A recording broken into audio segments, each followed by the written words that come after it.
Today, we're going to go over SRP's price plans in depth for solar customers.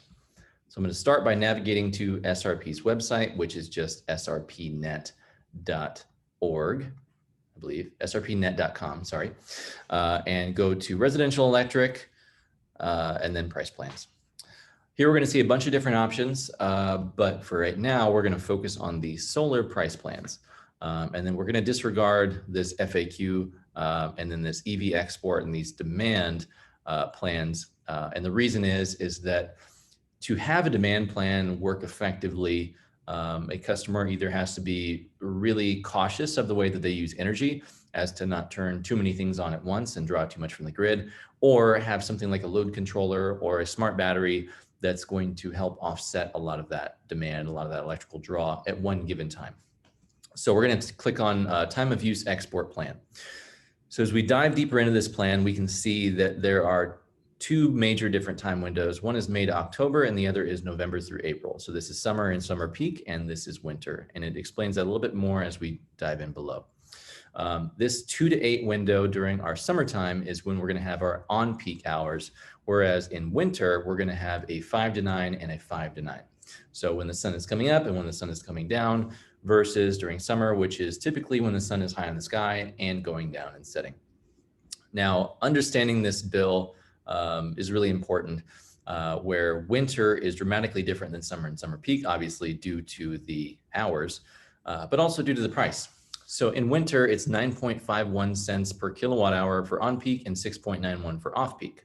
And you can see that 5 to 9 and 5 to 9. Whereas summer, you're going to have a 7.27 cents off peak and a 20.94 cents on peak. And summer peak even higher during those really, really hot months of the year. We're going to have a 7.3 off peak and a 24.09 on peak. Now, something that is very noteworthy is that there is a service charge for being a solar customer as well.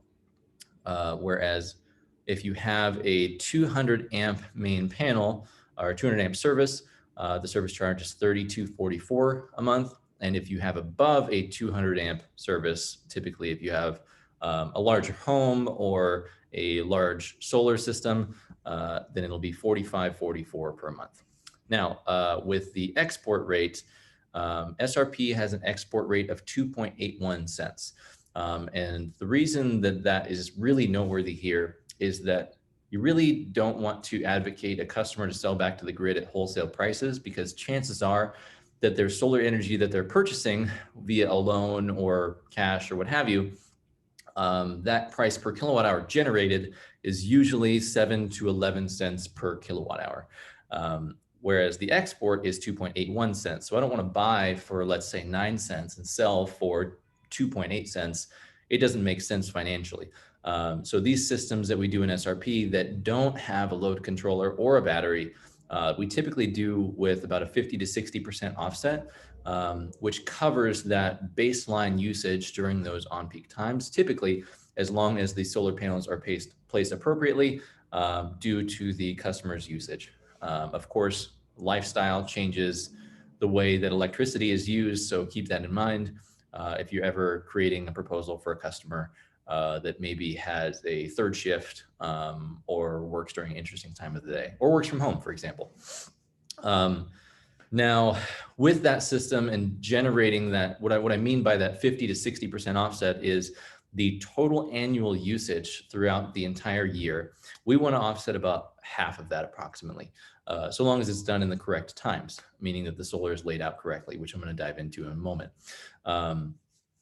So what that means laid out correctly is we want to really stack as much as we can on the west facing slope. South is next in line, and then east is of course third in line, and north should probably always be last, at least here in the Southwest. Sun never really hits us from the north too much. Why do we want to do that? Well, because as you see here with this winter time where I have this 5 to 9 and 5 to 9. Well, I want a couple modules on the east face to offset this 5 to 9 window right here, which is when the sun is rising. And I want to make sure I have some modules on the west face during this 5 to 9 window when the sun is setting. Now, also with our summer and summer peak, we don't have that early window. So those are going to be irrelevant pretty much during the morning times. However, you can see that we have this where the sun is high in the sky at 2 p.m. to when the sun sets past 8 p.m.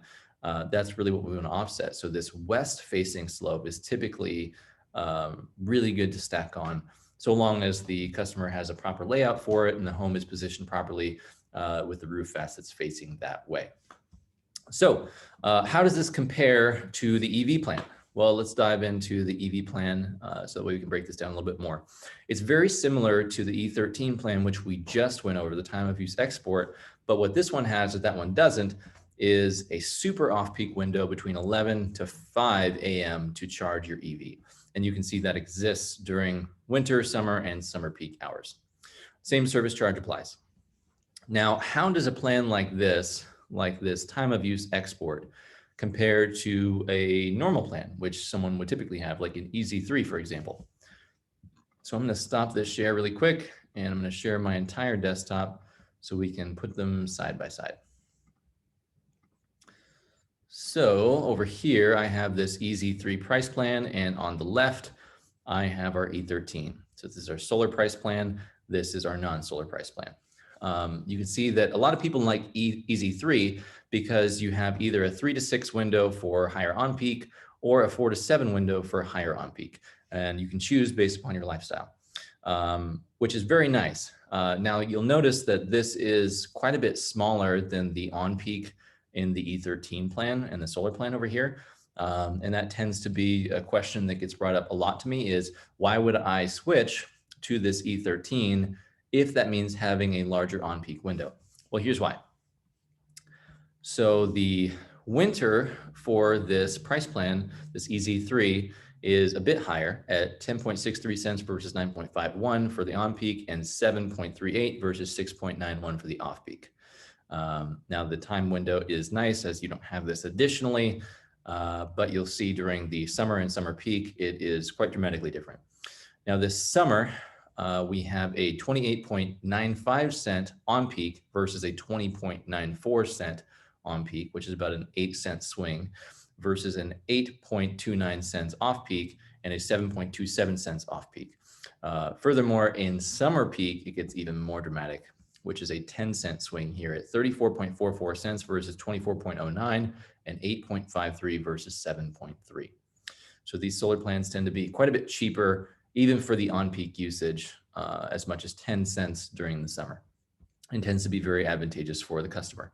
Not to mention that if we do put solar panels on a customer's home that is an SRP, and they do have this E13 plan, which is the one that they'd be going with, it just makes a lot of sense from a bill perspective, because they're locking in one rate and owning half of their electrical needs if it's 50 to 60% offset, whereas they'll still have a slight bill with SRP for that off-peak hours. Obviously, SRP has a way of generating electricity very cheaply during that time, and it makes a lot of sense during those periods. To utilize SRP, sometimes it's even cheaper than solar generation. So I hope that explains everything from SRP. If you have more questions, please let us know. Thank you so much for watching.